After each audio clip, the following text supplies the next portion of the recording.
Now, it seems a little awkward or queer to the Western people not used to this sort of performance. You know, the whole lot you'll find going, Allahu Akbar, and everyone all gone down, you know.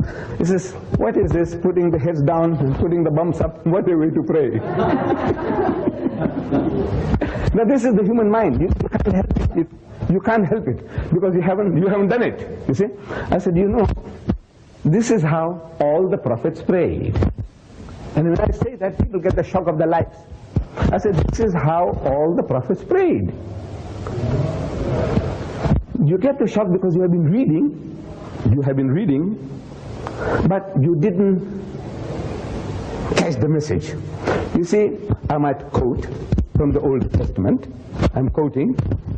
It reads, and Abraham fell on his face and prayed to God. And I'm quoting again. And Moses and Aaron fell on their faces and prayed to God. And Joshua fell on his face and prayed to God. When we come to the New Testament, we read that was his last days on earth, Jesus Christ, he went to the Garden of Gethsemane with his disciples. And he said, wait and watch. And he went a little further and fell on his face and prayed to God. Oh my Father, if it be possible, let this cup pass away from me, meaning remove the difficulty from me, but not as I will, but as thou wilt. What did he do? He said, wait and watch. And he went a little further and fell on his face and prayed to God. Am I quoting correctly? If anybody knows your Bibles, and fell on his face and prayed to God. I'm asking, how does a man fall on his face and pray? Except the way we Muslims do. Can a circus acrobat do anything better than that? No. But you see, the modern gentleman, with apologies, the modern gentleman is more worried about the creases on his trousers than humbling before God. He wants to sit right on his backside, and he's telling God what to do. And little wonder God is not listening. So he's wondering whether God is deaf or he's dead. I say he's neither deaf nor dead.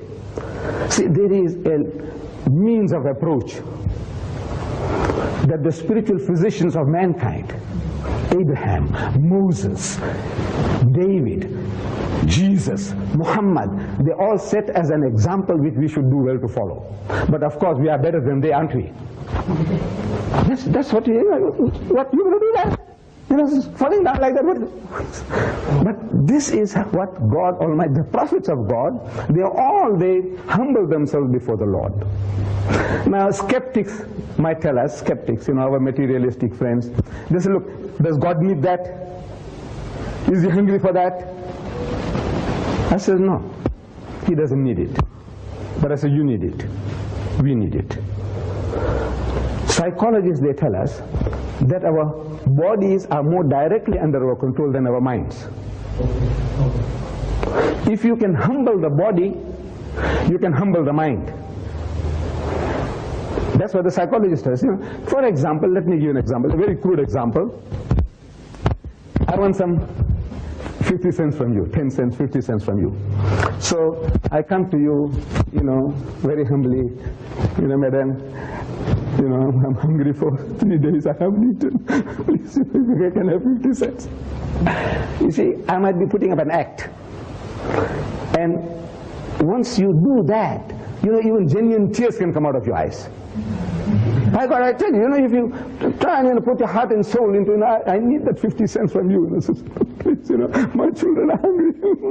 And I can shed genuine tears. Not glycerin tears, what you see in films. You know. Genuine tears can come out. You know, you put your heart and soul into what you are saying, because now, this body of yours, you can make it to do anything. And while you're doing that, the mind also falls in tune. So if you humble the body, you can humble the mind. And this is what the spiritual physicians of mankind, they did. Abraham, Moses, Jesus, Muhammad. But now, we don't want to do that. We don't want to humble ourselves. So today now, the Americans are going to the Hindus to learn what they call transcendental meditation. A word 2 yards long. They're learning from the Hindus. And they're paying through the noses in the process for learning transcendental meditation. I said, you know, this is the common property, the common birthright of every Jew, every Christian, every Muslim, if they only followed in the footsteps of their own prophets. But since you have lost touch with the teachings of your own prophets, now you have to go to the Hindus and learn transcendental meditation and pay through your noses in the process.